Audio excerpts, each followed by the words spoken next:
Olá, mais um Politicast no ar. Hoje o programa está imperdível. Hoje eu tenho a honra de receber aqui, nós vamos fazer um programa sobre segurança pública, nós vamos ter uma aula aqui sobre as questões do Rio de Janeiro e eu vou deixar já uma pergunta no ar para o meu convidado, se tem jeito a segurança no Rio. Estou falando aqui do secretário de Polícia Civil, Felipe Cury. Secretário, muito obrigado pela sua presença. Tenho certeza que o programa hoje vai ser assim muito rico para os nossos telespectadores, porque tenho certeza que muitas informações importantes vão ser transmitidas aqui hoje. Bom, eu sei que você está fazendo um ano à frente da Secretaria de Polícia Civil. Não deu tempo de eu mandar fazer um bolinho aqui, você me desculpa para a gente soprar uma velhinha, mas imagino que esse ano tenha sido um ano de fortes emoções e muitos acontecimentos. Nesse ano, o que você destacaria de mais importante que aconteceu à frente da sua gestão?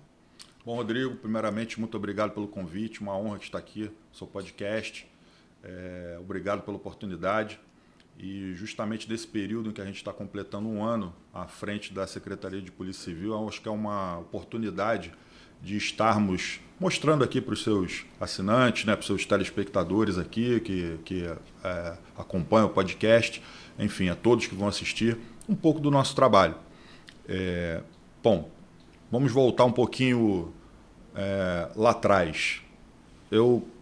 Antes de estar como secretário de Polícia Civil, eu era o diretor do Departamento Geral de Homicídios e Proteção à Pessoa. Pega as 3 delegacias de homicídio, Capital, Baixada, Niterói, São Gonçalo, Itaboraí, e também a Delegacia de Descoberta de Paradeiros, né, pessoas desaparecidas. Enfim, eu estava de férias com a minha família e recebi um telefonema do governador, Cláudio Castro, me convidando para ser secretário de Polícia Civil. Eu lembro que era um sábado e ele me pediu que eu estivesse aqui no Rio de Janeiro, eu estava fora do estado, perguntou se eu tinha disponibilidade de estar aqui na segunda-feira. Eu falei, sim, estava. Aquele susto inicial, que realmente, eu acho que na minha carreira eu nunca pedi nada, nunca me articulei para nada. Graças a Deus eu sempre fui convidado para assumir titularidade, para assumir os cargos que eu assumi na polícia. Eu já assumi vários cargos de direção, de subsecretário também, operacional, enfim, mas sempre convidado. Né? Eu nunca me articulei politicamente para nada disso. E acho que foi uma consequência natural do nosso trabalho. Então, estar à frente da Secretaria de Polícia Civil, para mim, é uma grande honra, é o ápice da carreira, né, de delegado de polícia, e chegar a um ano à frente desse grande desafio para mim, pessoal, né, obviamente, e também... Principalmente no Rio de Janeiro é uma marca, né? No Rio de Janeiro, exatamente. Eu acho que é uma marca e também considero que nesse um ano acho que nós avançamos mais uns 3 ou 4 anos na instituição. Obviamente ninguém faz nada sozinho. A gente tem um time ali na cúpula, né, de subsecretários, de diretores e também os quase 10.500 policiais civis que são responsáveis, graças a Deus, por todos esses resultados positivos que a gente vem obtendo. Então, eu sempre fui da área operacional, sempre fui chão de fábrica, mesmo quando eu estava à frente de departamentos, como o Departamento de Polícia Especializada, da Baixada, que eu fui diretor, eu sempre fui nas operações. Eu acompanhava, eu fazia o planejamento, mas eu ia junto com os policiais. E eu acho que isso traz um pouco de legitimidade com a tropa. Eu me preocupo muito com a tropa. Eu procuro me colocar sempre no lugar da tropa, sempre no lugar do policial que está ali à frente, no combate, né? Fazendo as investigações, fazendo as operações, cumprindo os mandados. E acho que a minha principal preocupação hoje, estando no cargo de secretário de Polícia Civil, é com o policial, é com a tropa. E acho que o maior legado que a gente tem conseguido nesse período aí de um ano, falo para dentro, né? Tenho para fora, para a população, mas para dentro primeiro, é o resgate da tropa. O resgate do sentimento de pertencimento do policial civil, do orgulho do policial ser policial civil. E eu acho que a gente conseguiu isso. Vou te dar um exemplo. Tivemos agora durante a nossa gestão, algumas perdas de policiais em operações, policiais feridos gravemente. Hoje eu recebi uma mensagem da esposa do Felipe, que é o nosso piloto de helicóptero. Que foi alvejado, né? Tomou um tiro na cabeça na Vila Aliança, falando que hoje seria a cirurgia dele da colocação da prótese craniana, porque ele tomou o tiro, teve que abrir o crânio, e aí foi muita luta para conseguir a autorização do plano, para conseguir, depois que a prótese fosse confeccionada, a autorização da Anvisa, uma série de burocracias, e hoje finalmente é mais uma etapa para ele, já de muito sofrimento, de meses de sofrimento, em que ele está colocando essa prótese. Da mesma forma como foi com o Mocotó, nosso policial da Core, que morreu na Cidade de Deus com um tiro na cabeça. Da mesma forma como foi o ataque a 60DP em Campos Elíseos, em que 2 policiais foram baleados e muito agredidos pelos traficantes, cometeram aquele ato terrorista. Entre muitos outros, no caso do Marquinhos, do nosso policial da Core, marido da juíza Tula, que foi covardemente assassinado, né, numa emboscada ali de traficantes que queriam roubar o carro. Enfim, na minha gestão, não fica sem resposta. Não é vingança, nós não somos justiceiros, mas não vai ficar sem resposta. Não, mas se o Estado ele é agredido, quando o Estado é agredido, a sociedade é agredida, né? Quando Exatamente. A polícia, que é a última fronteira entre a sociedade e os criminosos, ela é agredida, se ela não demonstra força, a gente perde completamente o controle. Exatamente. Né? Concordo com você, não tem como ser diferente. Isso. Mais um caso que nós tivemos recentemente de um policial de Angra dos Reis covardemente assassinado na frente do filho de 10 anos. Aquela imagem ali, assim, choca qualquer um. Então, em todos esses casos, eu cobrei dos diretores, do subsecretário operacional, dos delegados titulares, a resposta à altura. E todas as vezes nós demos a resposta à altura. E aí é aquela velha máxima, a reação da polícia depende da ação do criminoso. Se reagir, vai ser neutralizado. Se não reagir, vai ser preso. É simples assim. Então, não ataquem a Polícia Civil. E a gente tem feito questão de dar a resposta, mas divulgar a resposta. Por quê? O público interno, os nossos policiais, eles podem ter a certeza, pelo menos enquanto eu estiver sentado na cadeira de secretário, a gente vai fazer de tudo para honrá-los caso alguma coisa aconteça. Para dar uma resposta para a família dele. Para a sociedade entender que também a polícia está ali dando a resposta porque foi atacada, foi afrontada. Um ataque à polícia é um ataque à sociedade. E principalmente para o criminoso. Para ele não achar que vai ser em vão, porque não vai. Ele tem que temer a polícia, ele tem que respeitar. A população respeita a polícia, mas o marginal ele tem que temer a polícia.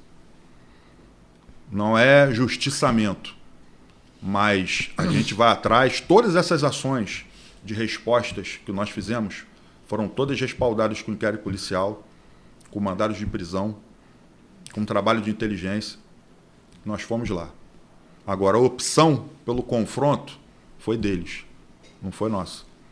Em alguns casos, houve neutralizações, em outros casos, houve prisões. A resposta sempre deles, mas sempre houve resposta. Então é isso que... E isso a gente resgatou a tropa. Da mesma forma, defesa institucional. Passamos aí por vários episódios em que nós fizemos algumas operações em que houve uma reação extrema dos criminosos, por exemplo, no Complexo de Israel, ali na Cidade Alta. Sim. Parada de Lucas, Vigário Geral e tal.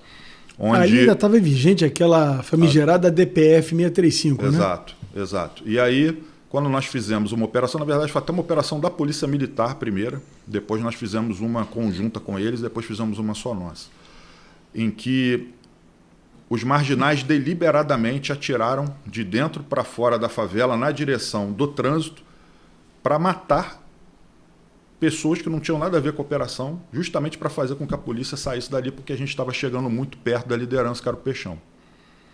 Então, isso é um ato de terrorismo. Terrorismo. Não tem outro nome.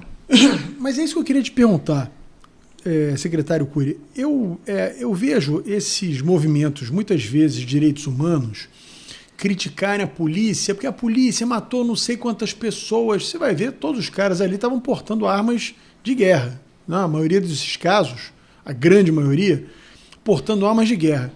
Eu fico imaginando uma situação, porque a gente no Rio se acostuma com as coisas, né? O cara portar um fuzil vira uma coisa no mundo normal. Qualquer país civilizado, eu fico imaginando um cara com um fuzil no centro de Paris. Eu duvido que a polícia vai perguntar para o cara o que ele está fazendo ali.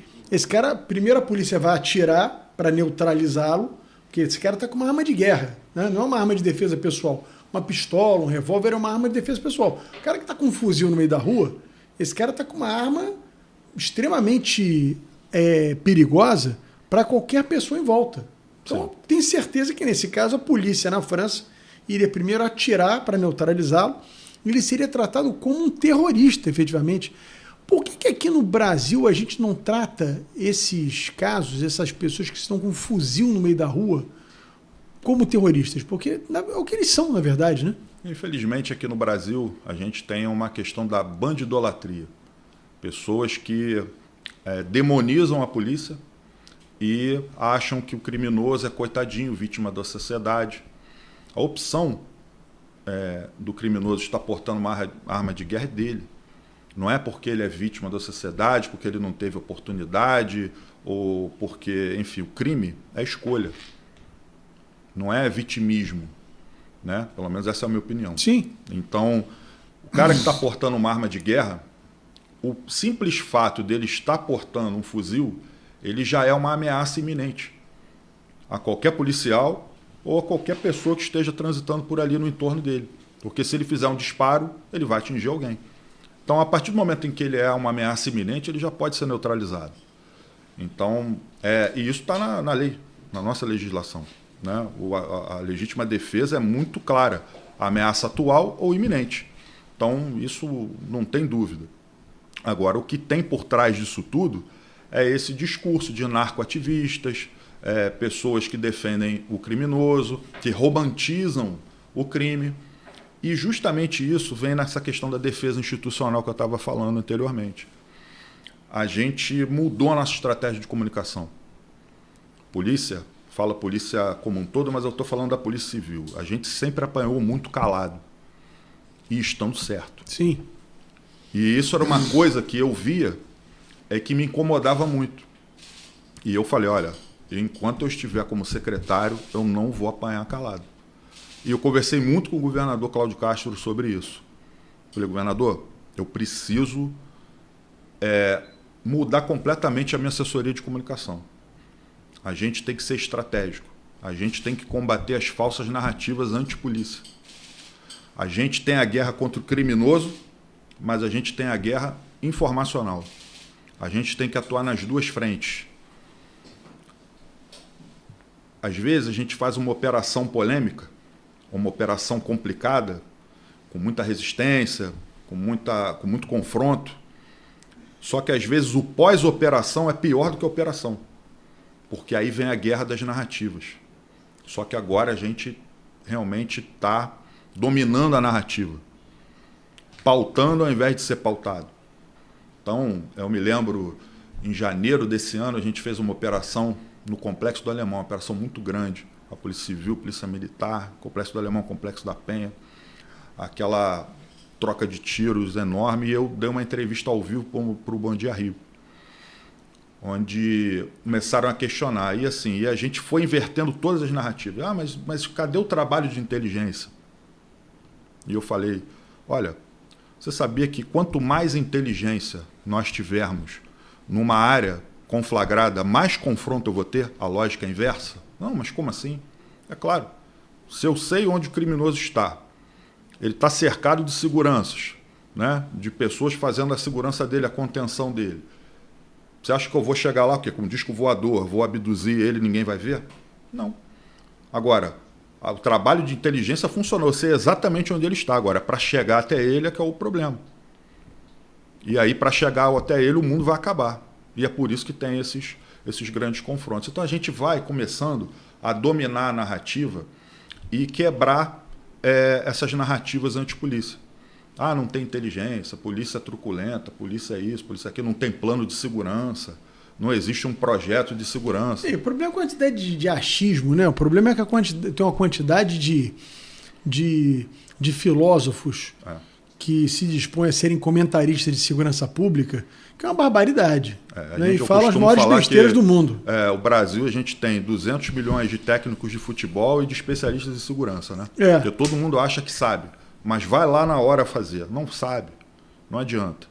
Enfim, e aí, isso tudo que a gente vem fazendo, combate às narrativas, dando respostas aos ataques institucionais, e a gente conquistou a tropa, reconquistou a tropa. Hoje eu sinto que a tropa, apesar de todos os problemas que nós temos, carências, a gente sabe que o salário pode ser melhor, a gente sabe que eles merecem gratificações melhores, merecem tudo de melhor. E às vezes a gente não consegue dar isso por questões estruturais, regime de recuperação fiscal, etc., problemas que o Estado vem enfrentando há anos, né? Enfim. Agora, a gente procura representar bem os policiais. E uma coisa que eu ouço de policiais combatentes, policiais que eu já fui muito para operação com eles, assim, eu nunca me senti tão bem representado. Eu acho que isso é a maior recompensa que eu posso levar. Eu posso ir embora hoje para casa, mas eu acho que eu estou com a sensação de dever cumprido, de ouvir isso de policiais que eu respeito muito. Policiais que quando eu entrei na polícia já eram... Falei, pô, quero ser igual a esse cara. E hoje esse mesmo cara fala isso para mim. Então, assim, para mim já valeu a pena. Você sabe, eu vou te contar uma história, eu vou excluir o nome de alguns personagens, mas o fato que é interessante, né? Eu sou sempre um defensor muito grande da polícia. Eu fui secretário de Ordem Pública e trabalhei muito junto com a polícia em muitas ações. Eu sei o que a Polícia do Rio faz para poder conter, para que isso aqui não vire um caos completo.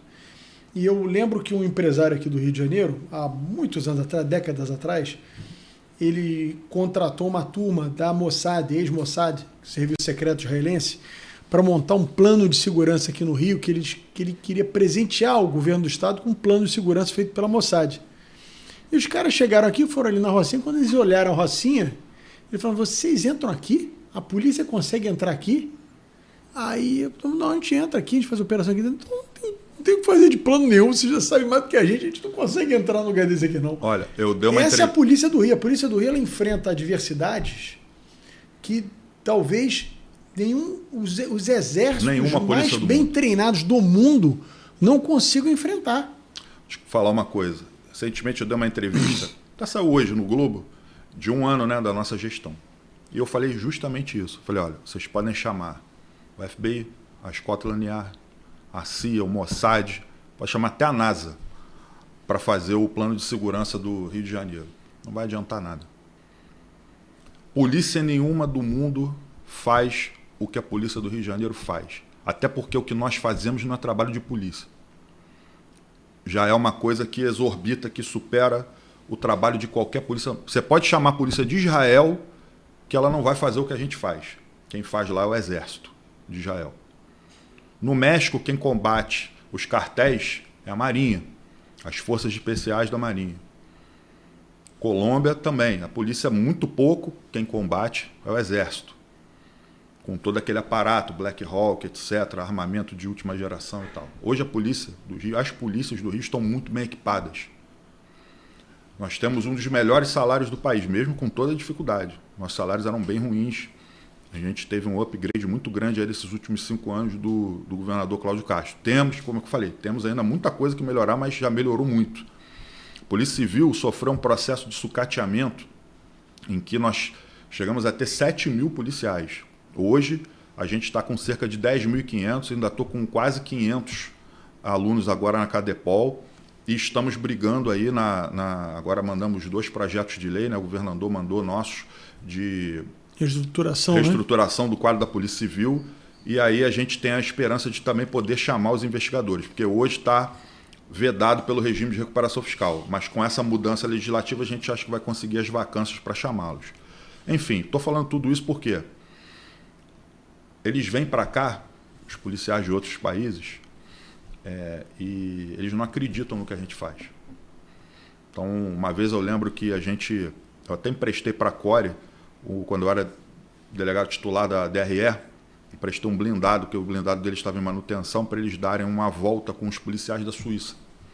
Eles acabaram ali indo fazer uma diligência na Maré, e o policial falou: eu nunca vi tanto tiro na minha vida, tenho 30 anos de polícia, eu nunca dei um tiro na minha vida em serviço.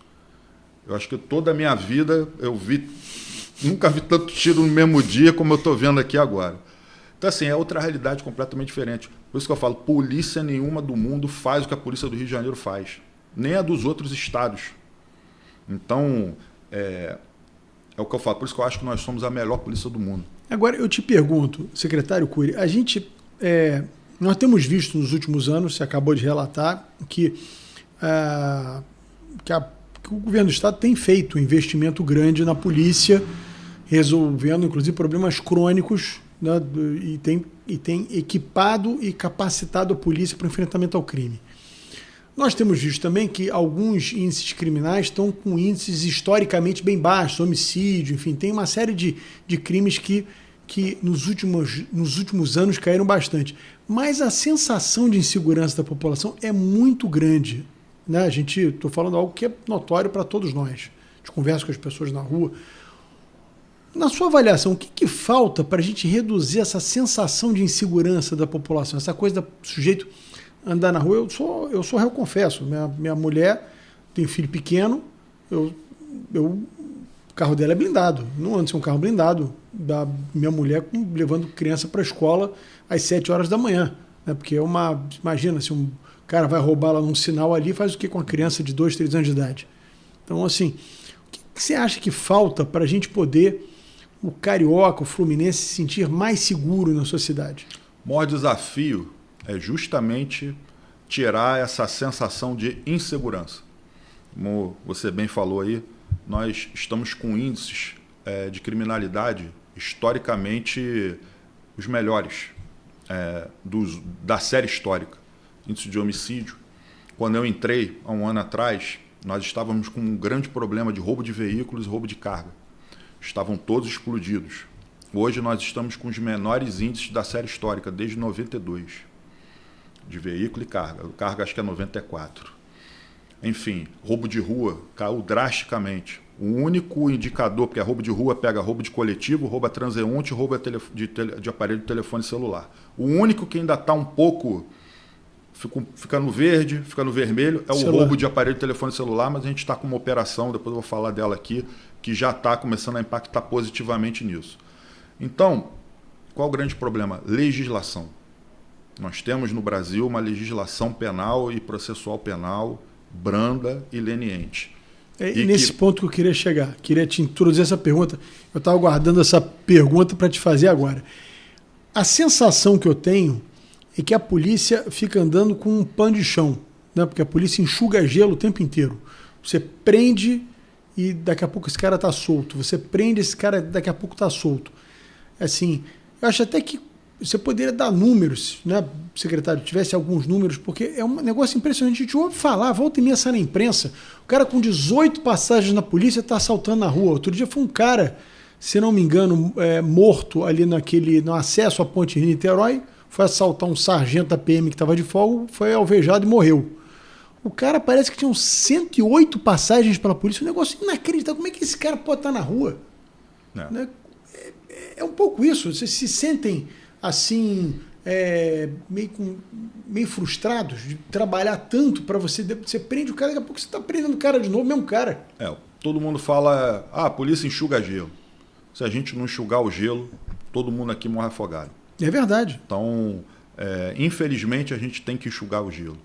Essa é a nossa atribuição de fazer esse trabalho. Agora, se nós não tivéssemos o retrabalho, certamente a sensação de insegurança seria uma sensação de segurança. As pessoas se sentiriam seguras. Por quê? Você vem... Vou te falar do roubo de veículo. Quando eu assumi, eram 3.600 roubos de veículo por mês. Hoje nós estamos em mais ou menos... reduzimos 65%. É um índice altíssimo de redução. E a gente ficou com uma média de 1.500. Menor da série histórica.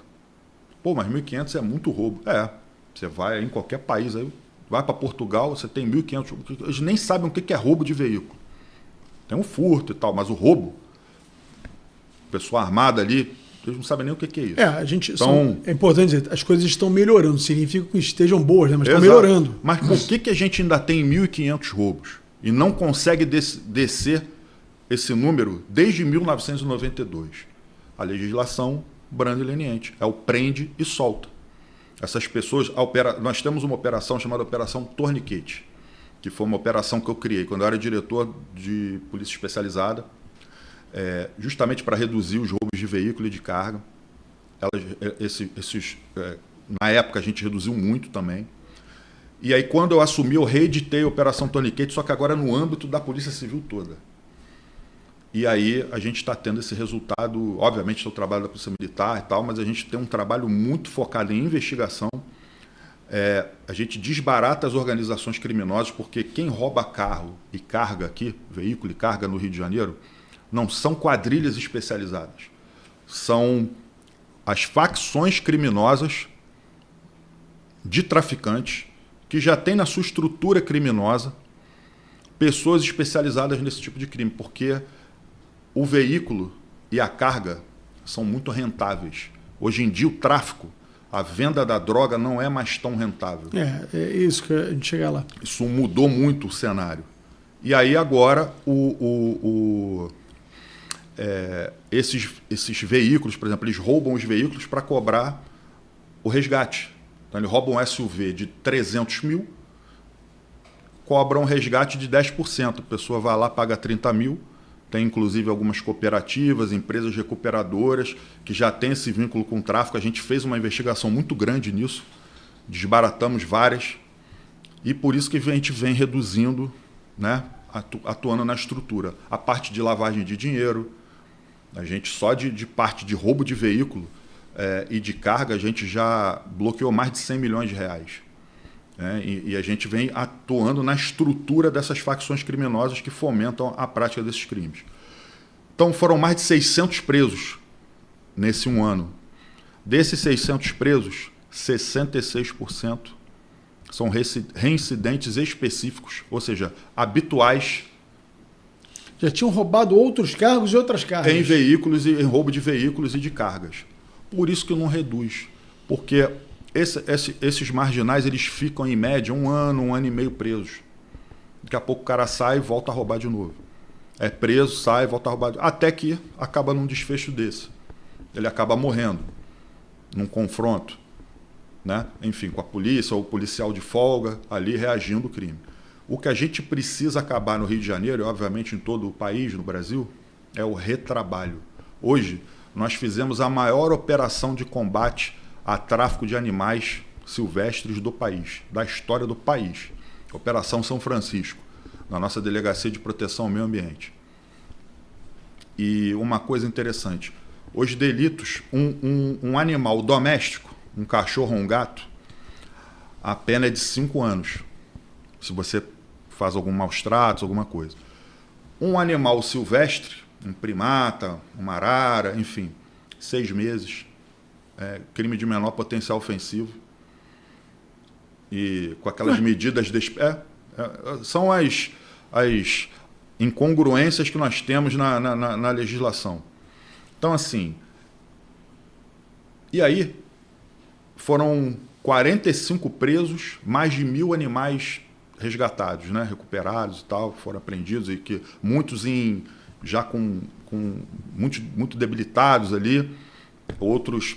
A gente montou uma veterinária ali na cidade da polícia para dar um tratamento para tentar colocá-los depois no seu habitat natural.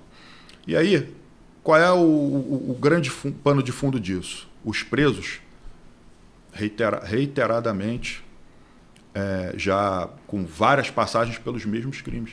Tinha um lá que tinha sido preso em flagrante, saiu um dia depois, tinha sido preso em flagrante, saiu 2 dias depois, só que hoje a gente tinha mandado de prisão, aí ele já ficou mais tempo preso. Mas vai sair rápido. Por quê? São crimes que a doutrina, né, entende que são sem violência ou grave ameaça. Quer ver um crime que eu acho, tão grave quanto um roubo, mas ele não tem violência ou grave ameaça, pelo menos na teoria, a receptação. O receptador é que fomenta toda a cadeia criminosa. Então, por exemplo, roubo de celular. O marginal vai lá, coloca uma arma na tua cabeça, rouba o teu aparelho de telefone celular, onde tem... O aparelho é muito mais do que isso aqui para você falar. Você ter a tua vida... Toda a sua história ali. Você ter a sua vida inteira aqui dentro. Conta de banco, tem tudo. Suas fotos... seu material de trabalho, suas contas bancárias, ou seja, isso aqui pode fazer um estrago na sua vida, né? Se alguém roubar e conseguir o acesso às suas informações. E aí ele passa isso para o receptador, que vende para terceiros. Então nós montamos uma operação chamada Operação Rastreio. Começou em maio, nós já temos mais de 500 presos, mais de 5.500 aparelhos de telefones celulares foram recuperados. E a gente vem combatendo o quê? Os receptadores. Qual é a grande dificuldade? A maioria desses 500 presos de receptadores, todos estão na rua. Você vê, você prendeu 500... Eu vou até repetir. 500 receptadores. Sim. E a maioria já está na rua de novo. Já está na rua, por quê? A legislação entende que é um crime sem violência ou grave ameaça.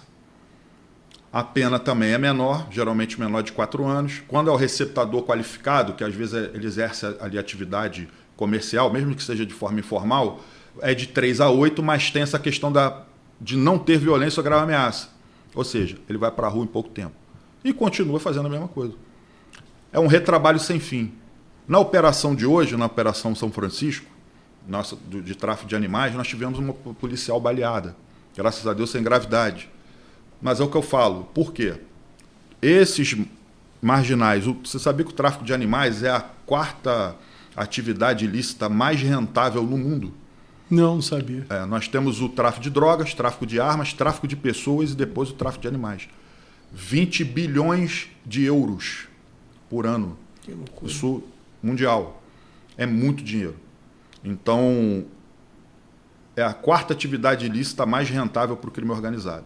Então, nós hoje desbaratamos, e no bojo dessa quadrilha tinha um traficante de armas, de munições, porque eram caçadores que preparavam armadilhas e tal para esses animais, que forneciam armas. A gente descobriu um vínculo desses traficantes de animais com o Comando Vermelho, ou seja, tudo interligado. Esses caras até em tráfico de animais já estão se metendo já. Exatamente. Que loucura. Então é uma estrutura criminosa muito grande e com certeza haverá desdobramentos dessa operação, porque nós conseguimos muito material aí que vão desencadear novas operações. E aí por que eu falo do retrabalho? O retrabalho mata policial. O retrabalho da polícia é um risco para o policial. Por quê? Hoje nós tiramos essas pessoas de circulação que já tinham sido presas várias vezes e uma policial nossa foi baleada. Então, todo esse retrabalho, além de colocar a população em risco, causando a sensação de insegurança que nós temos aqui, ela aumenta sobremaneira o risco do policial. Porque o policial tem que fazer o mesmo trabalho 1, 2, 10, 20, 30 vezes. E cada vez que o policial vai fazer o seu trabalho, ele está se colocando em risco. Cada abordagem que o policial faz é um risco para a vida dele. Ele não sabe quem é aquela pessoa, não sabe qual vai ser a reação daquela pessoa. Muitas das vezes aquela pessoa está acompanhada de um outro marginal, mas que não está ali aparentemente com ele. Então ele vai abordar aquela pessoa, mas o outro cara que está ali do outro lado vai reagir. Enfim, é uma coisa completamente única. Cada abordagem é única. Então, você não acha, doutor Felipe, que essa legislação penal, legislação de processo penal, ela deveria ser, como é, no caso, a legislação ambiental e a legislação também de defesa do consumidor, ela é concorrente entre o Estado e a União? Por exemplo, você tem uma lei nacional, uma lei ambiental nacional, mas se você quiser fazer uma lei mais restritiva no Estado, você pode fazer. Eu acho que seria o caso de, no Brasil, a gente adotar isso também, quer dizer, cada estado, porque o problema do Rio de Janeiro é o mesmo problema do Acre, que talvez não seja o mesmo problema do Rio Grande do Sul, o mesmo problema da Bahia, quer dizer, enfim, o crime se alastrou para o Brasil inteiro, mas cada estado tem uma... Nós vivemos num país continental. Não seria o caso, por exemplo, de a gente ter a possibilidade, no Rio de Janeiro, a gente fazer uma legislação em que a gente pudesse endurecer penas para esses crimes que incomodam mais a população, que dão esse retrabalho à polícia. Vou dar aqui um exemplo, que eu sei que essa semana o deputado Rodrigo Bacelar vai colocar para votar projetos de enfrentamento ao crime, achar uma brecha lá para poder acabar com a saidinha de preso e visitas íntimas. É alguma coisa já, eu imagino que isso vai ajudar a polícia já, porque essa saidinha de preso é uma vergonha, né? Então, sim. Agora, poderia ser feito muito mais, né? É muito importante. Eu acho que, principalmente no caso do Rio de Janeiro, a nossa realidade aqui é completamente diferente de todo o resto do país. Embora a gente já esteja vendo em alguns estados, por exemplo, a Bahia, em que a situação está se avolumando e se deixar, vai ficar igual aqui o Rio de Janeiro. Então, qual o problema do Rio de Janeiro? Nós tivemos essa questão da saidinha. Esse projeto é muito bom, é muito importante, porque eu sempre defendi, preso faccionado não pode ter qualquer tipo de benefício. Como é que funciona aqui no Rio de Janeiro? O cara é preso e ele entra na cadeia, que as cadeias são divididas por facções. E ele diz, olha, eu sou neutro, ou seja, eu não pertenço a nenhuma facção, eu quero ir para o seguro, depende, às vezes é um estuprador, um cara cometeu um delito sexual, ele fica num local isolado até para não ser agredido. Ou ele fala, não, eu sou milícia, eu sou do Comando Vermelho, sou do ADA ou sou do TCP. E ele fica ali. A partir do momento que ele fala que ele é faccionado, que ele pertence a alguma organização criminosa ou ele quer ficar ali, ele tem que perder qualquer tipo de direito. Sabe por quê? Comando Vermelho, por exemplo, eles têm um código de conduta entre eles que, se o preso receber qualquer benefício legal para uma visita periódica lá, uma saidinha de Natal, seja lá o que for, ele não pode voltar. Isso é público e notório, todo mundo sabe disso. E mesmo assim, todos os dias, saem presos do Comando Vermelho.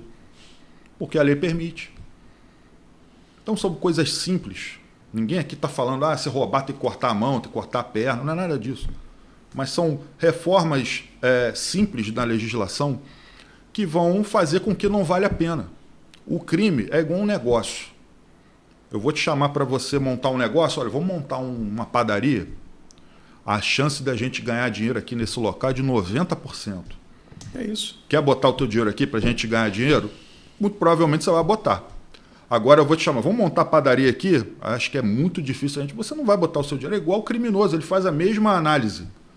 É a teoria econômica do crime. Isso. Né? Então ele vai falar, ó, vale a pena, não vale a pena. O cara que pratica o crime de estelionatário, principalmente hoje o estelionato digital, ele entra na tua conta, te dá um desfalque, tira ali, subtrai todas as suas economias, faz na sua, faz na dele, consegue lá 10 milhões. Ele, na pior das hipóteses, ele vai gastar uns 500 mil com advogado, vai ficar no máximo uns 6 meses preso, depois ele vai... Olha só, que loucura, né? Então para ele vale a pena. E a vida de quantas pessoas esse cara estragou? Ele estragou a vida de um monte de gente, para ele vai ficar rico aqui fora. Então para ele vale a pena. A gente tem que mudar esse cenário. E aí, nessa linha do que você está falando, eu entendo que, como nós somos um país continental, com diversas realidades diferentes, e principalmente o Rio de Janeiro, ele tem uma realidade completamente diferente dos outros estados, a gente tinha que ter uma legislação penal e processual penal específica para a nossa realidade. Então, por isso que eu sou francamente a favor disso. Todo deputado federal que eu entrevisto aqui, até porque tem uma PEC para ser votada no Congresso Nacional, a PEC de segurança, eu estimulo esse debate nesse sentido de que é uma emenda simples, é permitir que cada estado possa fazer matéria concorrente, ou seja, no crime que você acha que no seu estado tem problemas maiores, você pode agravar a pena. Sim. Você não pode reduzir a pena, mas você pode agravar a pena no sentido de tornar, como você disse, a economia do crime menos digamos assim, menos Não fascinante para o bandido. Não pode valer a pena para ele. Exatamente. Hoje vale muito a pena. Quer ver? Um marginal numa comunidade com a atuação do tráfico, portando uma arma de guerra, um fuzil, se ele for preso hoje, em flagrante, ele fica no máximo 1 ano preso. Ele responde. Por isso que eu falo que o fuzil é um presente para o criminoso. É um presente para o traficante. Por quê? Ele responde pelo crime de associação para o tráfico, 3 a 10. Aí tem uma causa de aumento de pena lá, que fala que se ele estiver portando arma, é de 1/3 a 2, de 1/6 a 2/3. Isso, na prática, ele vai ficar 1 ano preso. E o crime do porte do fuzil, do Estatuto do Armamento, é absorvido por essa causa de aumento de pena de 1/3 a 2/6. Então, nós até fomos, no final do ano passado, nós fomos a Brasília e propusemos lá o senador Flávio Bolsonaro, fomos junto com o governador Cláudio Castro, enfim, o secretário de Segurança, e na Polícia Civil nós fizemos várias propostas, sugestões de alterações legislativas. Uma delas foi essa, que ele vai responder cumulativamente com o crime do Estatuto. Então, se ele for preso em flagrante ou responder um inquérito policial, nesse contexto de organização criminosa, de associação criminosa, de associação para o tráfico, etc., e a gente sugeriu o aumento da pena também do porte do fuzil, que hoje acho que é de 5 a 8 anos, uma coisa, 4 a 8 anos. A gente sugeriu a mesma pena do tráfico internacional de arma, que é de 16 a 24. Então, aí vocês estimulam o cara a usar o fuzil. Com o 3 a 10 da Associação para o Tráfico, mais 16 a 24, aí começa a ficar, o negócio não fica bom para ele. Eu tava vendo outro dia um programa de debate, estava um jurista que ele falou algo, estava até debatendo sobre a pena daquela senhora que foi presa pichando aquela estátua de batom, que ela foi condenada no Supremo a 14 anos de prisão. E ele disse que fez, eu não sei se é verdade ou não, se eu estou te perguntando isso aqui, ele fez uma busca no Brasil inteiro e ele não conseguiu encontrar um bandido que, portando um fuzil, tivesse uma pena de 14 anos de prisão. É verdade isso? Muito provavelmente, porque eu te falei. Na prática, um marginal portando um fuzil nesse contexto de associação para o tráfico, e é importante que a gente veja o que tem por trás disso.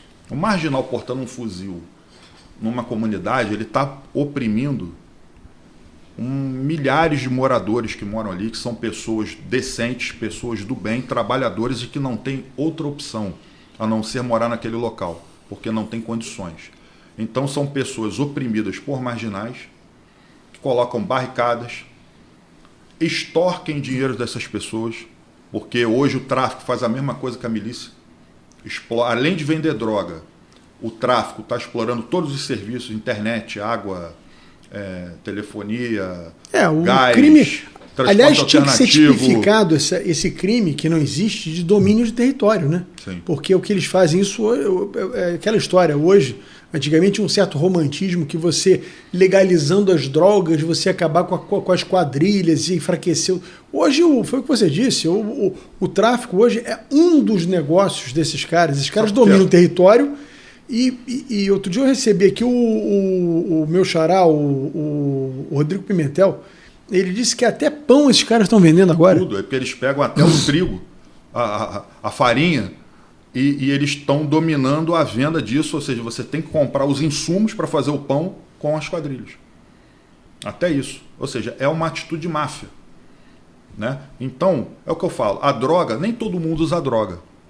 Mas você usa internet? Sim. Você consome água?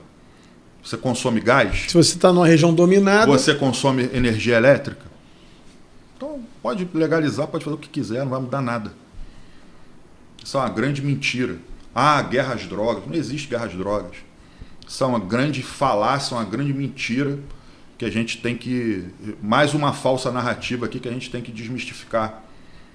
Porque quando a gente vai nessas comunidades fazer operação, aí tem esses confrontos, aí morrem marginais, aí vem o pessoal de direitos humanos, etc. Olha, guerra às drogas, temos que acabar com essa política de guerra às drogas. Não tem nada a ver com continuar o cara dominando o território. A última coisa que a gente está indo lá é para pegar a droga. A gente até apreende, porque você está lá, você tem que pegar, acabou. Mas a gente está indo tirar o crime organizado dali. A gente está indo ali, pelo menos naquele momento, restabelecer os direitos humanos daquelas pessoas que moram ali naquela localidade, né? Quando a polícia vai lá, você pode ter certeza disso. Essas pessoas aplaudem. É porque elas são oprimidas, lá funciona a lei do silêncio, né? Se você falar alguma coisa, você morre. Lá é assim que funciona, mas elas aplaudem, elas gostam que a polícia vá lá. Quem não gosta que a polícia vá lá é só o marginal e aqueles que demonizam a polícia.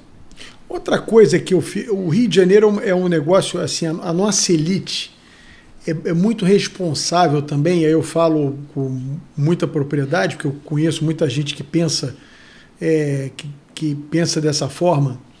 A nossa elite é muito responsável pelo estado das coisas, o estado que as coisas chegam, né? Eu vou dar aqui um exemplo.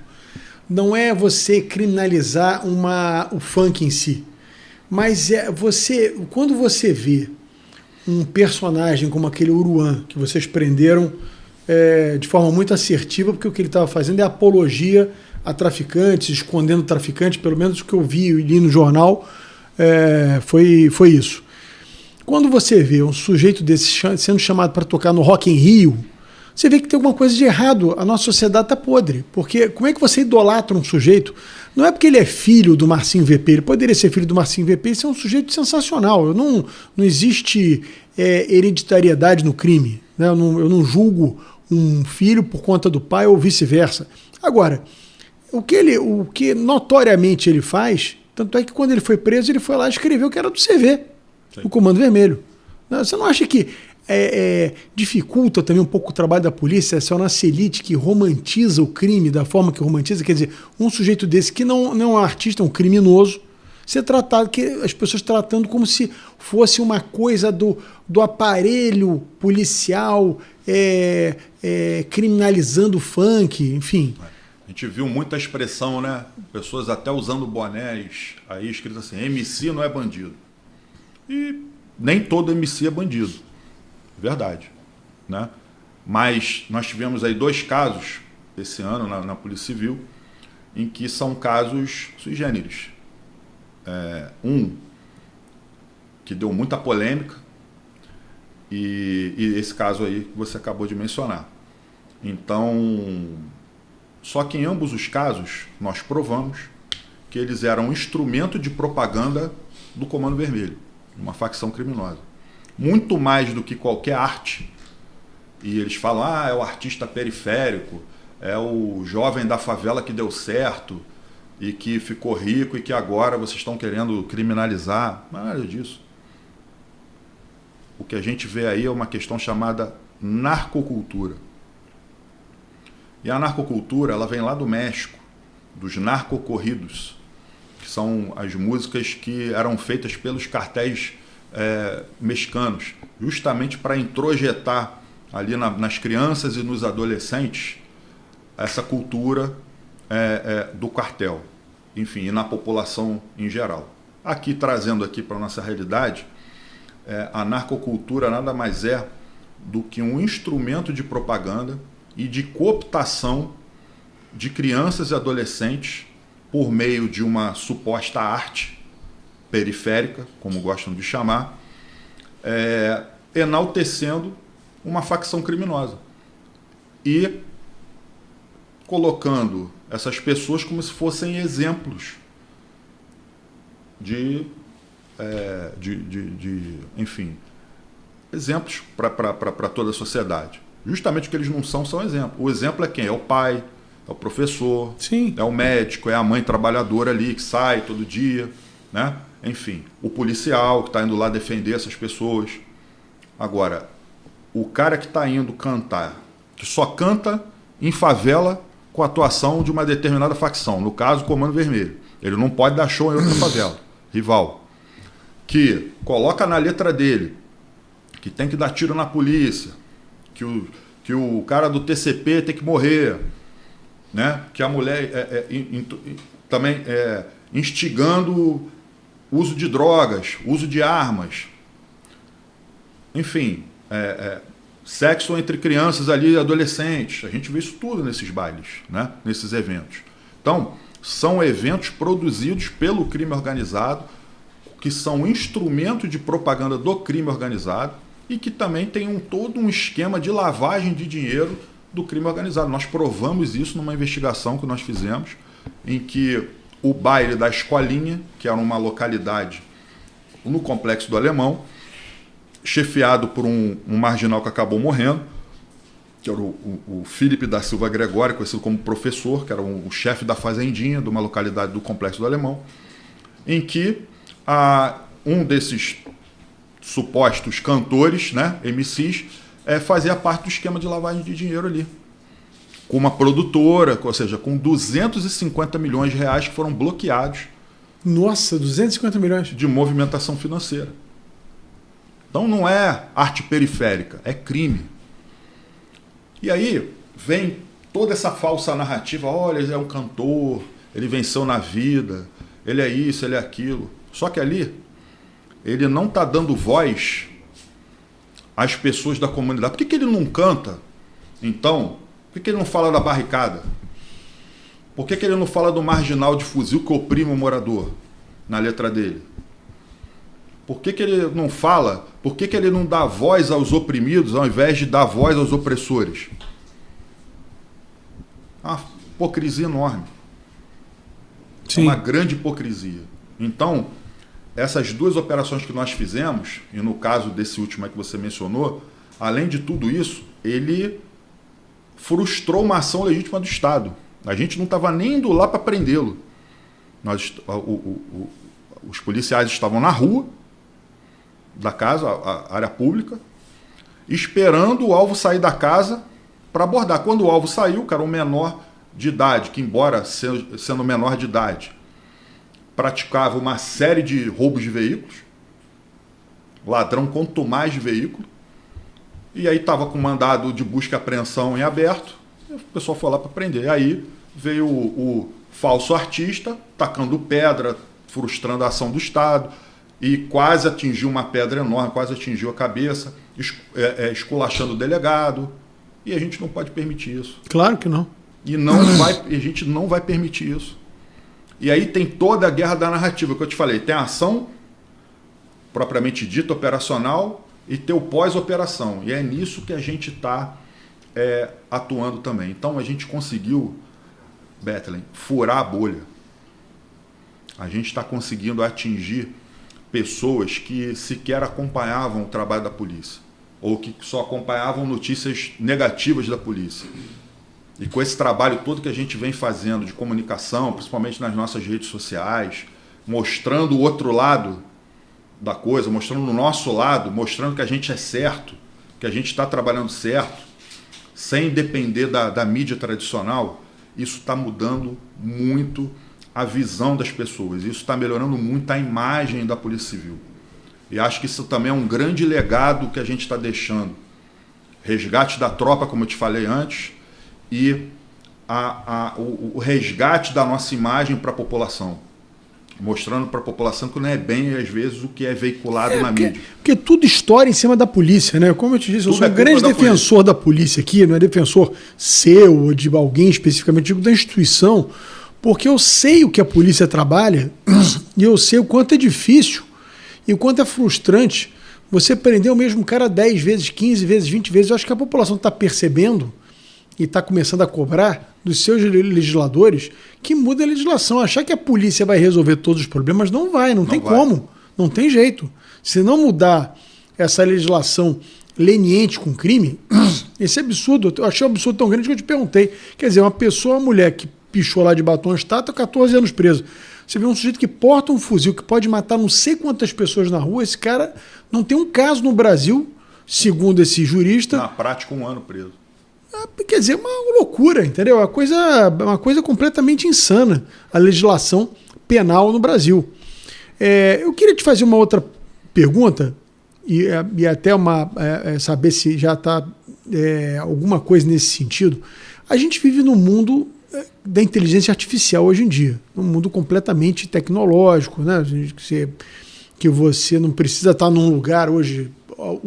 O trabalho remoto é algo que se consolidou em várias empresas. E diante desse fato, eu te pergunto se não seria o caso, a gente vê às vezes muita demanda, eu imagino que você seja muito demandado, por exemplo, por prefeitos no interior, monta uma delegacia aqui, monta uma delegacia ali, que é a estrutura física. Só quando você monta uma estrutura física, você tem que deixar policiais lá dentro que poderiam estar na rua prendendo bandidos, cuidando fisicamente daquele espaço. Você não pode sair todo mundo, fechar a porta e deixar a delegacia fechada. E 24 horas por dia em muitos dos casos.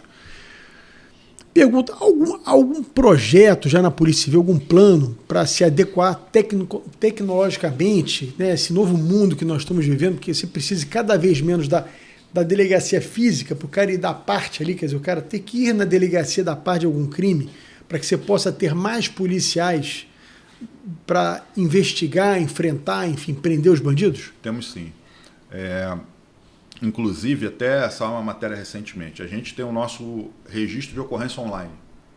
Obviamente ele não funciona para todos os crimes, principalmente para crimes de menor potencial ofensivo, furtos, por exemplo, um crime com violência, um roubo, um homicídio, a gente prefere que a vítima vá pessoalmente à delegacia. Um estupro, não tem jeito, tem que ir à delegacia. Tem que ter exemplo de corpo de delito. Exatamente.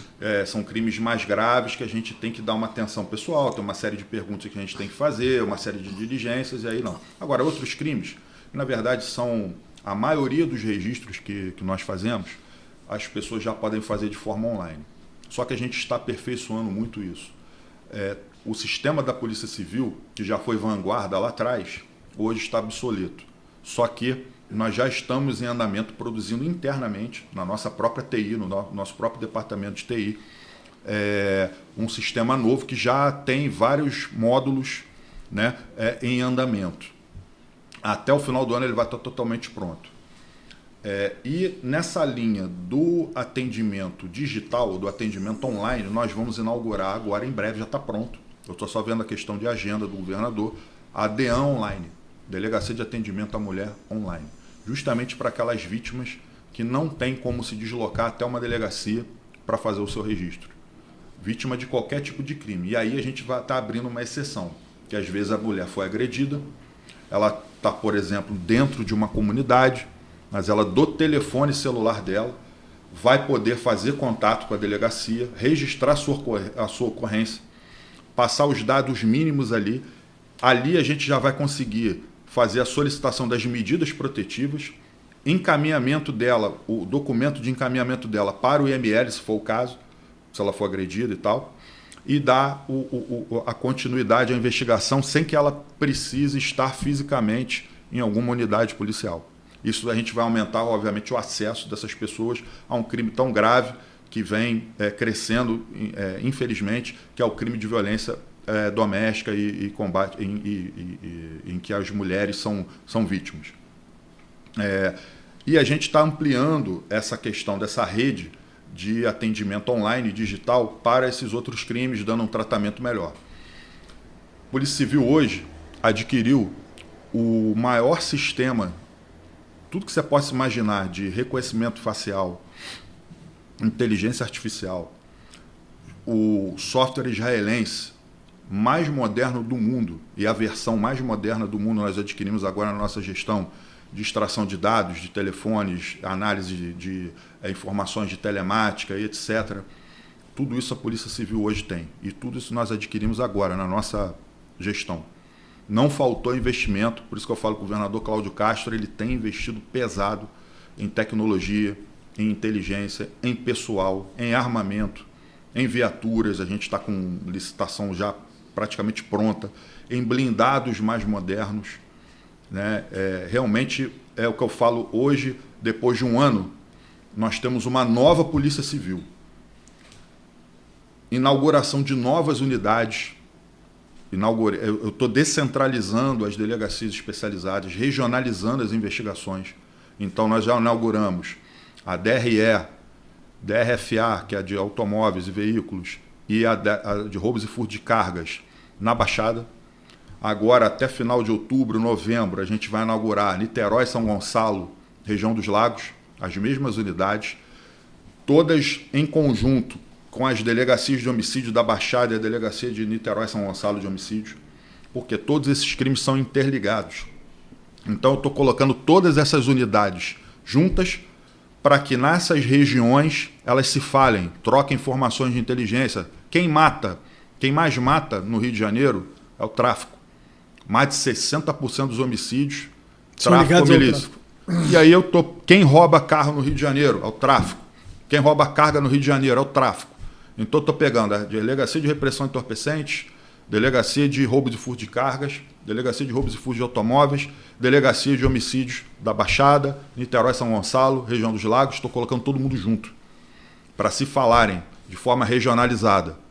E justamente, ou seja, capital e região metropolitana, que é onde acontecem a maioria desses delitos, a gente vai estar cobrindo com investigações regionalizadas e especializadas. Então, já está sendo um sucesso as delegacias da Baixada, já fizeram várias operações, já está impactando positivamente nos números. Baixada é responsável por 40% de todo o estado desses delitos. Então, a gente já está impactando positivamente, vai impactar lá também. Região dos Lagos, que é uma região que sofreu muito com o processo das UPPs. O processo da UPP foi muito bom, a ideia foi muito boa, mas se desvirtuou no meio do caminho. Então, foram inauguradas muitas unidades. A ânsia de você atender, você... Exato. O que isso proporcionou? A metástase do crime organizado para todo o estado do Rio de Janeiro. Antes, a gente tinha o quê? Concentrações aqui na capital, Complexo do Alemão, Complexo da Penha, Jacarezinho, Mangueira, Manguinhos, por aí vai, Rocinha, do crime. E no mais, a gente tinha o quê? O estica. O cara vinha aqui, comprava, levava para lá, mas sem o tráfico armado, sem barricada, sem disputa territorial. Esse processo da UPP fez o quê? Espalhou essa realidade para todo o estado do Rio de Janeiro. Baixada, Niterói, São Gonçalo, região dos Lagos, Costa Verde, Angra. Angra é um grande exemplo disso aí. Como ficou ruim lá. Cabo Frio está tendo guerra de facção. Búzios está tendo disputa territorial. E aí a gente já preocupado com essa realidade, eu estou regionalizando e especializando com essas unidades para a gente atender essas regiões. E depois a gente vai tentar expandir aí para o norte fluminense e tal. Mas deixa eu te fazer uma pergunta. Se eu estiver falando uma bobagem, doutor Felipe, você pode me corrigir, que eu não tenho dono da verdade e nem dono do programa, não. Porque a gente é um bate-papo franco. Eu fico olhando, como é que funciona o modelo das delegacias, por exemplo, nos Estados Unidos? Você tem a delegacia, dentro da delegacia você tem o departamento, o cara que investiga homicídio, você tem o cara que investiga entorpecente, você tem dentro da delegacia, você tem as unidades especializadas. Aqui se adotou esse modelo de você fazer delegacias especializadas. E aí esses crimes eles ficam mais afetos a essas delegacias e saem dessas delegacias regionais que ficam mais por conta de delitos, digamos assim, menos especializados, menos impactantes. Não seria talvez o caso, se eu estiver falando bobagem, por favor me corrija, talvez a nossa realidade seja diferente, de a gente tentar, quer dizer, que essas delegacias regionais, ou seja, a delegacia do Leblon, a delegacia do Campo Grande, a delegacia de Santa Cruz, tivesse essas unidades, talvez não fosse uma forma de você aumentar o trabalho de investigação desses crimes, digamos assim, mais sensíveis à população? Mas tem. Essas atribuições são concorrentes. Só com exceção da delegacia de homicídios, que aí o homicídio fica atribuição exclusiva das DHs. Tráfico, roubo de veículo, roubo de carga são atribuições concorrentes. Então a delegacia distrital, a delegacia do bairro ou do município também podem investigar, podem e devem investigar. Para isso, nós temos um sistema de produtividade na Polícia Civil, produtividade investigativa, ou seja, conclusão de inquéritos policiais, e operacional, que são as prisões. Só que é um sistema muito bom na teoria, mas na verdade era uma corrida desenfreada para o delegado chegar no final do mês, marcar os pontos dele lá, olha, sou um delegado muito bom, sou o primeiro lugar na produtividade. Aí você vai ver a área dele, pô, mas a tua área está pegando fogo. Você é um delegado, sei lá, de Nilópolis, está explodindo de roubo de veículo aí, de roubo de carga, e você só está prendendo Maria da Penha, por exemplo, só está prendendo estelionatário, que não é o forte da sua região. Sim. Então nós mudamos esse sistema e agora o delegado ele vai ter que cuidar do quintal dele, da área dele, do bairro dele ou do município dele. Delegado, a delegada, enfim, o responsável por aquela unidade. E aí ele vai focar todos os esforços dele. Obviamente tem delegacia distrital, é clínica geral, né? Vem de tudo. Mas a gente tem... Qual o grande problema de Nilópolis? É o roubo de veículo, roubo de carga. Então ele vai focar boa parte da energia dele ali, da equipe dele, focada em acabar com o roubo de veículo e de carga.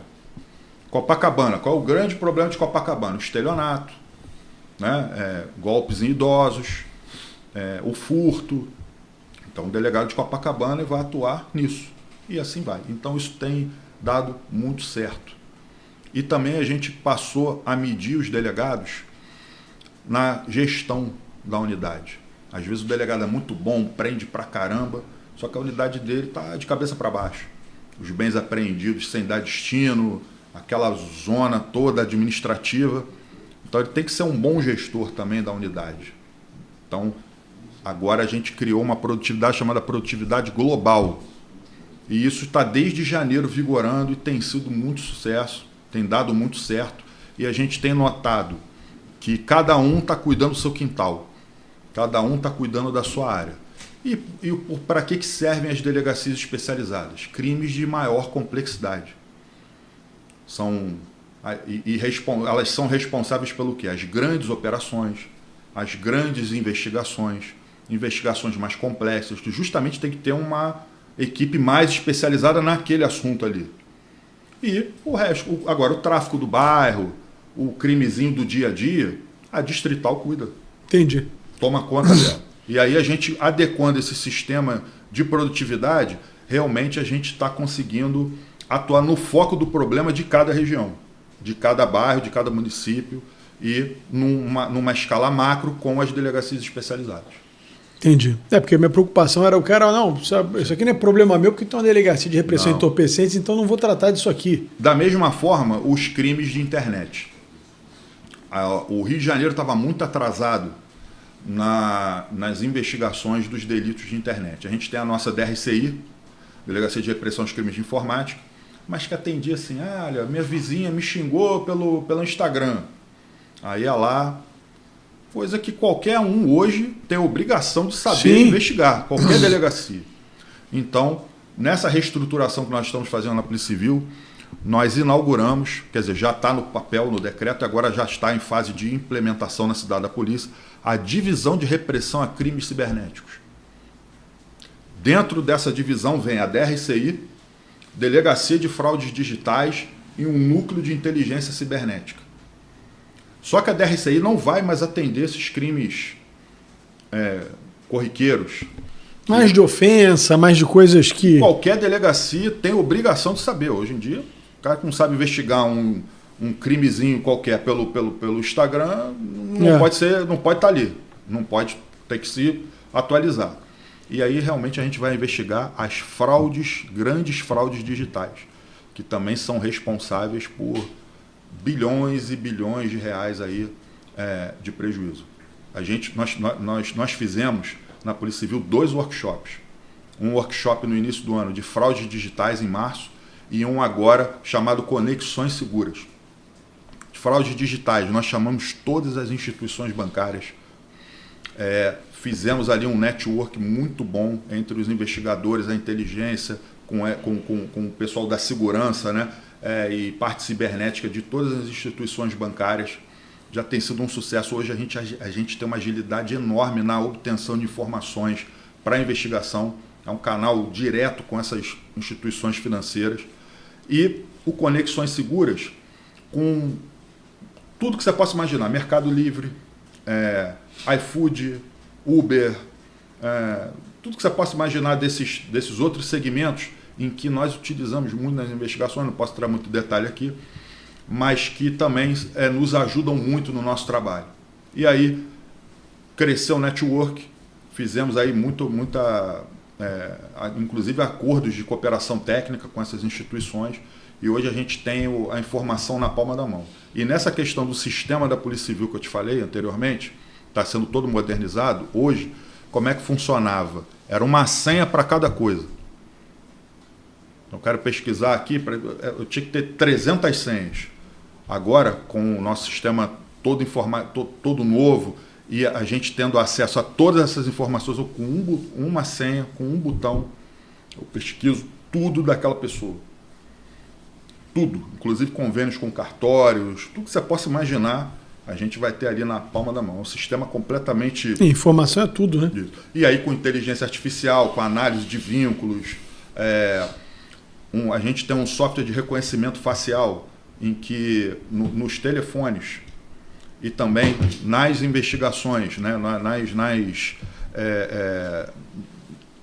nos computadores, nos desktops das delegacias, em que a gente consegue agilizar.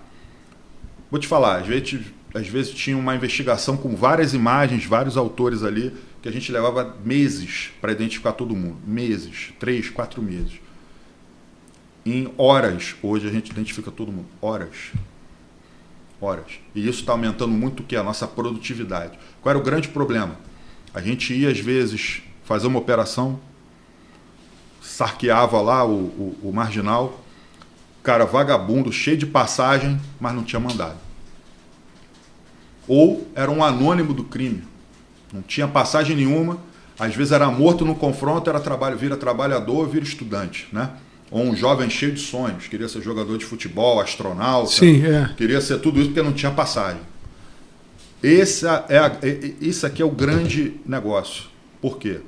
Com isso, a gente tira essas pessoas do anonimato, identifica essas pessoas. Um trabalho maravilhoso que, por exemplo, a DRE tem feito, a Delegacia de Roubos e Furtos de Cargas tem feito, a DRFA tem feito. A produtividade deles aumentou assim, eu não sei nem quantas vezes eu vou te falar assim. São vezes, mais de 10, 15 vezes. Por quê? Além de eu colocar mandados nessas pessoas que já são velhas conhecidas da polícia, que naquele momento, eu estou limpo, eu tenho passagem, mas eu estou limpo, não tem nada contra mim. Mas que a gente sabe que o cara comete crime, eu tiro também pessoas do anonimato. Nós fizemos uma operação recentemente no Complexo de Israel, em que eram 75 mandados de prisão. Acho que mais de 50 eram pessoas que não tinham passagem, até aquele momento. Mas eram pessoas que faziam parte, por exemplo, de um núcleo que era especializado em atirar só na aeronave. Olha só. Pessoas extremamente perigosas, em que, com trabalho de inteligência, nós identificamos com imagens e em horas identificamos, esse cara dessa imagem aqui é fulano de tal. O cara com fuzil aqui, o cara com isso, o cara com aquilo, dando tiro em aeronave e tal.